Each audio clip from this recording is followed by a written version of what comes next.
അല്ല, ഇന്ന് രേണുകാജിയുടെ poem it is so good. അതൊക്കെ എങ്ങനെയാണ് ഇങ്ങനെ വരുന്നതെന്നാണ് ഭാവന. ആക്ച്വലി ഇപ്പോഴത്തെ പ്രസന്റ് സിറ്റുവേഷൻ കേരളത്തിലത്തെ എവിടെ, ഞാൻ ഇന്നലെ കുറെ വാട്സാപ്പിൽ ഇങ്ങനെ കുറെ ഫോട്ടോകൾ വരും. ഫുൾ എല്ലാവിടെയും വെള്ളമാണ്, ഫുൾ ഫ്ലഡാണ്.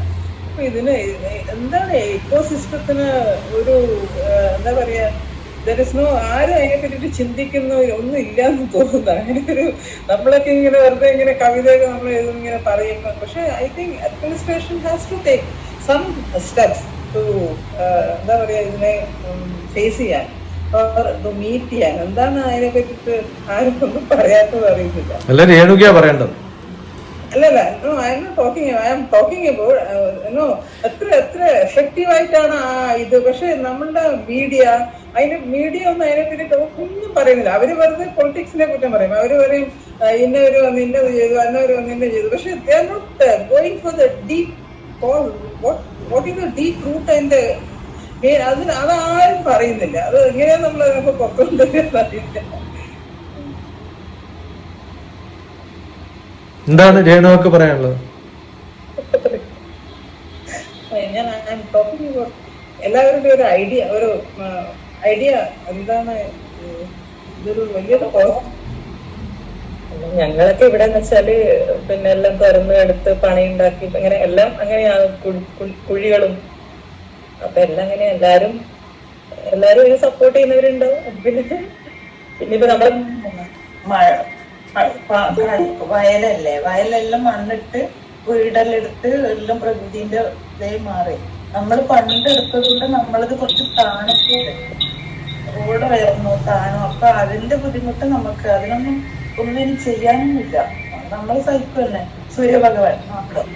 പക്ഷെ കേരളം എന്ന് പറയുന്നത് ശരിക്കും വാസയോഗ്യമായ സ്ഥലമാണോ? ശരിക്കും തന്നെയാണ്. നമ്മളെ എഫക്ട് ചെയ്തിട്ട് നമ്മുടെ വീടുകളൊക്കെ പറന്നു പോകുമ്പോഴല്ലേ നമുക്ക് ഈ വലിയ പ്രശ്നങ്ങളും ഒക്കെ തോന്നിയിട്ടുള്ളൂ, അല്ലെങ്കിൽ തോന്നുന്നുള്ളൂ. ഇപ്പൊ നമ്മൾ ഡിസ്കസ് ചെയ്യുന്നുള്ളൂ. ഒരു ചെറിയ മഴ പെയ്താൽ പോലും ഉറുമ്പുകളുടെ വീട് പോകുന്നില്ലേ? എല്ലാ ജീവികൾക്കും ഒരു ചെറിയ മഴ പെയ്താൽ കിളികൾക്ക് അവിടെ കൂട് കെട്ടാൻ പറ്റുമോ? ഇതൊക്കെ എല്ലാ ജീവികൾക്കുള്ള പ്രശ്നമാണ്. നമുക്ക് വരുമ്പോഴാണ് നമ്മൾ അതിനെ കുറിച്ച് വലിയ ഡിസ്കഷൻസ് നടത്തുന്നത്. നമ്പർ 1. നമ്പർ 2, മിക്കവാറും വെള്ളം ഉൾക്കൊള്ളാനുള്ള എല്ലാ കഴിവുകളും നമ്മുടെ ഭൂമിക്ക് നല്ല പോലെ ഉണ്ട്. എന്തുകൊണ്ടാണ് വല്ലാണ്ട് ഒഴുകിപ്പോകുന്നതും?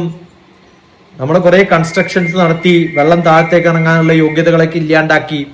ഇതിനേക്കാളും പെരുമഴയൊക്കെയുള്ള കാലമാണ്. മഴയത്ത് കുറെ അനുഭവിച്ചിട്ടുള്ള ആളും തോട് ഒലിച്ചു പോയി, പിന്നെ ഞാനും പെട്ടുപോയിട്ടുള്ളതാണ് ഒഴുക്കിലൊക്കെ. അപ്പൊ ഇതൊക്കെ ജീവിതത്തിന്റെ ഭാഗമാണ്. ഇതിനെക്കുറിച്ച് നമ്മൾ വേവലാതിപ്പെടേണ്ട കാര്യമൊന്നുമില്ല. പണ്ടും ഉണ്ടായിട്ടുണ്ടാവും. അല്ല, ഇത് ഇന്ത്യയുടെ ഏറ്റവും വലിയ പ്രോബ്ലം എന്ന് പറയുന്നത് നമ്മളിപ്പോ പോപ്പുലേഷൻ ആണ്. അതുകൊണ്ടാണ് ഈ കൺസ്ട്രക്ഷൻ ഇങ്ങനെയൊക്കെ പറയും. ഇപ്പൊ ഇന്നലെ ആഫ്രിക്കയിലും ഇതേപോലെ ഇതിനേക്കാളും വെള്ളപ്പൊക്കം ഉണ്ടായിട്ടുണ്ട്. നമ്മൾ ഈ കേൾക്കുന്ന ഈ കേരളത്തിലുള്ള ഈ പ്രശ്നങ്ങളെക്കാളും ഒരു 10 ഇരട്ടി വലുപ്പത്തില് പല ഭാഗത്തും ഉണ്ടായിട്ടുണ്ട്. അപ്പോൾ പ്രകൃതിയിൽ ഉണ്ടാവുന്ന മാറ്റങ്ങൾ സ്വാഭാവികമാണ്, വളരെ കാഷ്വൽ ആണ്. നമ്മൾ അതിനെക്കുറിച്ച് വേവലാതിപ്പെട്ടിട്ട് കാര്യമൊന്നുമില്ല. നമ്മൾ ഈ കാണുന്ന ചെറിയ വെതറിനെ കുറിച്ച് മാത്രമേ നമുക്ക് സംസാരിക്കാൻ പറ്റുള്ളൂ. ഈ വെതറൊന്നും അല്ല നമ്മുടെ കൺട്രോളിൽ നിൽക്കുന്നത്. മഴയില്ല, ഗ്ലോബൽ വാർമിംഗ് ആണെന്ന് പറഞ്ഞ ആൾക്കാർ ഇപ്പം മാർച്ച് മുതൽ ജനുവരി മുതൽ 12 മാസവും മഴ പെയ്യുമ്പം ഗ്ലോബൽ വാർമിങ്ങിനെ കുറിച്ച് എന്താ പറയാ? ഇപ്പൊ ഗ്ലോബൽ വാർമിംഗ് അല്ല പ്രശ്നം, അൺപ്രഡിക്റ്റബിൾ ആണെന്നുള്ളതാണ് പ്രശ്നം.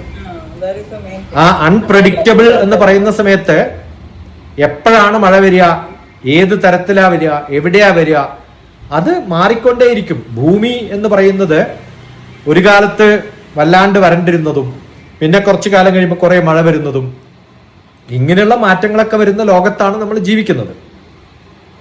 അതിനെയൊക്കെ തരണം ചെയ്യാൻ പറ്റുന്ന കൺസ്ട്രക്ഷൻ നമ്മൾ ചിലപ്പോൾ കണ്ടുപഠിക്കേണ്ടി വരും, അല്ലെങ്കിൽ അത് ഉണ്ടാക്കിയെടുക്കേണ്ടി വരും. അപ്പോൾ അതിന്റെ ഡെവലപ്മെന്റ്സ് നടക്കണമെങ്കിൽ നമ്മൾ ഈ വരുന്ന കാലഘട്ടങ്ങളിൽ പഠിച്ച് മാറ്റം വരുത്തി കുറേ പഠിക്കണം. അപ്പോൾ ഒരു റോഡ് ഉണ്ടാക്കുമ്പോൾ അത് പൊളിഞ്ഞു വീണു, സ്വാഭാവികമാണ്. നമുക്കല്ലേ ഇപ്പൊ കേരളത്തിലുള്ള റോഡ് പൊളിയുമ്പോൾ പ്രശ്നം. അരുണാചൽ പ്രദേശിലൊക്കെ ഞാൻ 10-20 കൊല്ലം മുമ്പ് പോകുന്ന സമയത്ത് പണ്ട് 10 കിലോമീറ്റർ യാത്ര ചെയ്ത സ്ഥലം 100 കിലോമീറ്റർ യാത്ര ചെയ്യേണ്ടി വന്നിട്ടുണ്ട്. കാരണം ബ്രഹ്മപുത്ര ഒഴുകുന്ന സമയത്ത് എല്ലാ ബ്രിഡ്ജുകളും അടിച്ചു തെറിപ്പിച്ചിട്ടാ പോവാ. എന്തിന്? ബ്രിഡ്ജുകൾ മാത്രല്ല, വലിയ അണക്കെട്ടുണ്ടാക്കിയിട്ട് ഇലക്ട്രിസിറ്റി ഉണ്ടാക്കാൻ വേണ്ടി ഉപയോഗിക്കുന്ന പവർ പ്ലാന്റുകൾ അടക്കം ഒലിച്ചു പോയത് കണ്ടിട്ടുണ്ട്. അതിന്റെ കഷ്ണങ്ങളൊക്കെ വേറെ ഏതെങ്കിലും നദിയുടെ ചില ഭാഗത്തൊക്കെ ഉണ്ടാവും. അപ്പൊ ഇതൊക്കെ എല്ലാ ലോകത്തും എല്ലാ കാലത്തും ഉള്ളതാണ്. നമുക്ക് ഇപ്പം വേറെ പ്രശ്നങ്ങളൊന്നും ഇല്ലെങ്കിൽ അത്തരം ഒരു ന്യൂസ് മാത്രമേ ടി വിയിൽ വരുള്ളൂ. അത് കഴിഞ്ഞ് അതിനിടയിൽ പാകിസ്ഥാൻ വന്ന സമയത്ത് പാകിസ്ഥാൻ മാത്രമേ ടി വിയിൽ വരുള്ളൂ. അതാണ് ഏറ്റവും വലിയ പ്രശ്നം. ഇനി അതേ സമയത്ത് നാളെ ഏതെങ്കിലും ഒരു വലിയൊരു ആക്സിഡന്റ് സംഭവിച്ചാൽ പ്രളയവും മറക്കും, പാകിസ്ഥാനും മറക്കും, നിലമ്പൂരും മറക്കും. അത് മാത്രം നമ്മൾ കാണും. ഇത് 24 മണിക്കൂറും 48 ചാനലുകൾ ഉള്ളത് കൊണ്ടാണ് നമ്മുടെ പ്രശ്നം. അതല്ലെങ്കിൽ നമ്മുടെ നാട്ടില് പ്രശ്നങ്ങളുണ്ട്. ഇപ്പം എന്റെ ജ്ഞാനം എന്ന് പറയുന്ന വീട്ടിന്റെ കുറെ ഭാഗം പൊളിഞ്ഞു, ഒരു മരം വീണ് പൊളിഞ്ഞു. അത് പൊളിഞ്ഞു. അത് കാണാൻ പോയ ആൾക്കാർ ഉടനെ പറഞ്ഞ് ദുരിതാശ്വാസം അറിയിക്കണ്ടേ നമുക്ക്. ഞാൻ പറഞ്ഞ ഒരാളെ അറിയിച്ചതും കാര്യമില്ല, അതുകൊണ്ട് നമുക്ക് നമ്മുടെ പണി ചെയ്യാൻ പറ്റും. അതല്ലെങ്കിൽ ഉറപ്പായിട്ടും ടി വിക്കാർ വരും, അതിന്റെ പടം വരും, നമ്മളോട് ചിലപ്പോൾ ഇന്റർവ്യൂ ബിറ്റ് ചോദിക്കും. ചെറിയൊരു ഓട് പോയാലും അങ്ങനെ ചെയ്യണ്ടല്ലോ, ഇല്ലേ? അപ്പൊ ഇത് വലിയ ന്യൂസ് ആക്കേണ്ട കാര്യമൊന്നല്ല, നമുക്ക് നന്നായിട്ട് അറിയാം. കാരണം ആ വലിയ മരങ്ങൾ എന്റെ വീട്ടിന് ചുറ്റും ഉണ്ടാവുമ്പം ആദ്യം ഞാൻ വിചാരിച്ചത് എന്റെ വീട്ടിലാണല്ലോ വീണത്, അടുത്ത ആളുടെ വീട്ടിലല്ലോ ഭാഗ്യം എന്ന് വിചാരിച്ചു. അത്രേ നമ്മൾ വിചാരിക്കാറുള്ളൂ. ആദ്യത്തെ റിയാക്ഷൻ അതാണ്. അടുത്തയാളെ വീട്ടിലാണെങ്കിൽ നമ്മളെല്ലാം അവർക്ക് പുനർനിർമ്മിച്ചു കൊടുക്കേണ്ടി വരും. അല്ല, അത് മാത്രല്ല, അവിടെ ഞാനിപ്പം അവിടെ താമസിക്കുന്നില്ല. താമസിക്കുന്ന ആളുടെ വീട്ടിലാണെങ്കിൽ ജീവഹാനി ഉണ്ടായാൽ എന്ത് ചെയ്യും? അതിനേക്കാളും കഷ്ടമല്ലേ? ഇതൊക്കെ സ്വാഭാവികമാണ്. ഇതിനെപ്പറ്റി നമ്മുടെ വേവലാതിപ്പെടേണ്ട കാര്യമൊന്നുമില്ല. നമ്മളിപ്പോ വേവലാതിപ്പെട്ടിട്ടോ പറഞ്ഞത് കൊണ്ടോ ഒരു മാറ്റം ഉണ്ടാവാൻ പോകുന്നുമില്ല. പിന്നെ ഇത് കവിത എഴുതുന്നതൊക്കെ ഒരു മഴ എന്ന് എഴുതിയാലും കവിതയായി. അല്ല, അങ്ങനെ എഴുതിയ കവികളുണ്ട് വളരെ ഫേമസ് ആയിട്ടുള്ള. ഞാൻ വെറുതെ പറഞ്ഞതല്ല. മഴ എന്ന് പറഞ്ഞ് കേരളത്തിലെ വളരെ ഫേമസ് ആയിട്ടുള്ള ഒരാളുടെ കവിത മഴ ഡോട്ട് ഡോട്ട് ഡോട്ട് എന്ന് പറഞ്ഞ് കവിത എഴുതിയിട്ട് അയാൾ വളരെ പ്രസിദ്ധനായിട്ടുള്ള കവിയാണ്. അയാളുടെ പേര് പറയുന്നില്ല, എന്റെ ബന്ധുവും കൂടിയാണ്. ഞാനൊരു കോളേജിൽ പോയ സമയത്ത് മഴയെക്കുറിച്ചുള്ള കവിത വായിക്കുമ്പോൾ മഴയുടെ ശൈലിയിൽ നിങ്ങൾ വായിക്കണം. അതാണ് അയാൾ ഉദ്ദേശിച്ചത്. നമസ്തേ നമസ്തേ സാർ. സാറ് നമ്മുടെ സൗരത്തില് അപ്പം അവിടെ നമ്മുടെ മനുഷ്യർക്കായിട്ടുള്ള കണ്ടുപിടുത്തങ്ങളുടെ സൈഡ് എഫക്ട് ഈ ഹാബിറ്റബിൾ സോളിനുമായിട്ട് എങ്ങനെ കോമ്പീറ്റ് ചെയ്യും? എത്രത്തോളം അത് അതിനെ നമ്മൾ തന്നെ നശിപ്പിക്കുന്നു എന്നുള്ളതില് പറയുന്ന ഒരു കാര്യമുണ്ടോ സാർ? ഇതിൽ സാധാരണ എല്ലാരും പറയുന്ന ഒരു വാക്കാണ് നമ്മൾ പ്രകൃതിയെ നശിപ്പിച്ചു എന്ന് പറയുന്നത്. അതിൽ ആദ്യം അറിയേണ്ടത് നമ്മളും പ്രകൃതിയുടെ ഭാഗമാണ്, നമ്മളും ഇൻക്ലൂസീവാണ്. നമ്മളിൽ നിന്ന് പുറത്തുള്ള ഒന്നിനെ അല്ല നമ്മൾ നശിപ്പിക്കുന്നത്. ഞാനും പ്രകൃതിയുടെ ഭാഗമാണ്. അപ്പോ മനുഷ്യൻ എന്നുള്ള നിലയില് ഡെവലപ്മെന്റ് എന്ന് പറയുന്നത് മനുഷ്യന്റെ ഒരു സ്വഭാവമാണ്, ഒരു പ്രകൃതിയാണ്. അപ്പൊ എനിക്ക് വീടുണ്ടാക്കണമെങ്കിൽ ഞാൻ കല്ല് പൊട്ടിച്ചേ തീരൂ. എനിക്ക് വീടുണ്ടാക്കണമെങ്കിൽ കേരളത്തിലാണ് വീടുണ്ടാക്കണമെങ്കിൽ കല്ലും മണ്ണും ഒക്കെ ഉപയോഗിക്കാം. അമേരിക്കയിലാണ് വീടുണ്ടാക്കണമെങ്കിൽ മരം തന്നെ ഉപയോഗിക്കണം, കോൺക്രീറ്റ് പാടില്ല. കാരണം ടെമ്പറേച്ചർ ഡിഫറൻ്റ് ആണ്. ഇൻസുലേറ്റഡ് ആക്കണമെങ്കിൽ മെറ്റലോ സ്റ്റോണോ ഒക്കെ ഉപയോഗിച്ചു കഴിഞ്ഞാൽ ഇൻസുലേഷൻ പോസിബിൾ അല്ല. അവിടെയൊക്കെ വല്ല ടെമ്പറേച്ചർ ഡിഫറൻസ്, വളരെ തണുപ്പൊക്കെ ഉണ്ടാകുന്ന സമയത്ത് അതിൽ നിന്ന് രക്ഷപ്പെടണമെങ്കിൽ എന്റെ ഫ്ലോർ മാർബിളോ ഗ്രാനൈറ്റോ ഒന്നും പാടില്ല. അതുകൊണ്ട് ഫ്ലോർ തന്നെ മരത്തോണ്ട് ഉണ്ടാക്കണം. എന്ന് വെച്ചാൽ ഇപ്പൊ കേരളത്തിൽ മരത്തോണ്ട് ഉണ്ടാക്കാൻ പറ്റും, എന്ത് പറ്റും? അപ്പൊ ഓരോ സ്ഥലത്തും നമ്മുടെ പ്രകൃതിയുടെ ഭാഗമായിട്ട് തന്നെയാണ് ഡെവലപ്മെന്റ്സ് നടക്കുന്നത്. അതൊക്കെ അതിന്റെ ഭാഗം തന്നെയാണ്. ഞാനും പ്രകൃതിയുടെ ഭാഗമാണ്. ഞാൻ പ്രകൃതിയെ നോക്കിക്കാണുന്നു എന്ന് പറയാൻ പാടില്ല. I am also inclusive. അപ്പൊ ഞാനും നേച്ചറിന്റെ ഭാഗമാണ്. അപ്പൊ നമ്മള്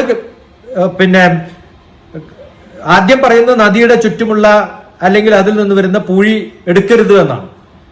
അത് പ്രകൃതിക്ക് വിരുദ്ധമാണ്. കാരണം പൂഴി എന്ന് പറയുന്നത് എവിടുന്നൊക്കെയോ ഒഴുകി നദിയെ ആഴമില്ലാതെ ആക്കുന്ന ഒരു സംഭവമാണ്. അവിടെ നിന്ന് മണലെടുക്കുക വേണ്ടത്. ആ മണലെടുക്കുന്ന ഒരു സ്വാഭാവികമായിട്ടുള്ള ഒരു പ്രോസസ്സാണ്. അതെടുത്തില്ലെങ്കിൽ വെള്ളം പുറത്തേക്ക് ഒഴുകും. എല്ലാ നദികൾക്കും ആഴം കൂട്ടിയാൽ ബാക്കി പുറത്തൊന്നും പ്രശ്നങ്ങൾ ഉണ്ടാവില്ല. അതൊക്കെ നദിയിലേക്ക് ഒഴുകിച്ചേരും. കുറെ കാലം ഒഴുകിച്ചേർന്നപ്പോ ഇപ്പൊ ഡ്രഡ്ജിങ് എന്ന് പറഞ്ഞിട്ടൊരു പ്രോഗ്രാം ഉണ്ട്. കടലിലെ മണലെടുക്കുക, കപ്പൽ വരാനുള്ള സൗകര്യം ഉണ്ടാക്കിയെടുക്കുന്ന ഡ്രഡ്ജിങ് എന്നാണ് പറയുക. ഇത്തരം ഡ്രഡ്ജിങ് നമ്മൾ നടത്തണം. നോർത്ത് ഈസ്റ്റിലൊക്കെ എല്ലാ നദികളുടെയും സൈഡിൽ തന്നെയാണ് ജില്ലി പൊട്ടിക്കാനുള്ള മിഷനറീസും ഫാക്ടറീസും പെർമിറ്റ് ചെയ്തിരിക്കുന്നത്. അതും ഇന്ത്യയുടെ ഭാഗം തന്നെയാണ്. കാരണം അവർക്കറിയാം ഒരു പ്രളയം വന്ന് ഒരു വെള്ളം ഒഴുകിത്തീരുമ്പോഴത്തേക്കും അവരുടെ ചെറിയ നദികളുടെ ചുറ്റും വലിയ വലിയ കല്ലുകൾ ഉണ്ടാവും. അവരത് മാറ്റിയിട്ടില്ലെങ്കിൽ അടുത്ത വർഷം അതിനേക്കാളും പ്രശ്നം ഉണ്ടാവുക. അതുകൊണ്ട് അത് മാറ്റുക എന്നുള്ളത് അവർക്ക് അവരുടെ സ്വാഭാവികമായ ഒരു പണിയായിരുന്നു.